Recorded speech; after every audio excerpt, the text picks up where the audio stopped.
I often tell people that God doesn't make chairs and he doesn't make tables. He only makes trees. And so I'm not saying that you should pray till you see a table, because God's not going to make a table. But if praying calms you to the point that you look at a tree and now you see how to make a table, then prayer puts you in a place of provision. You see what I'm saying to you? Prayer anchors your soul.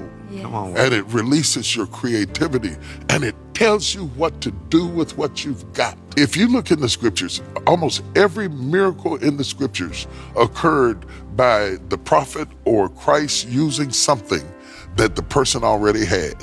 Whether it was 2 fish and 5 loaves of bread, or the pot of oil, or the handful of meal, it was something that was already in the house. If you pray, God will show you something that is unique, that exists in your house, that he will use to bless your life.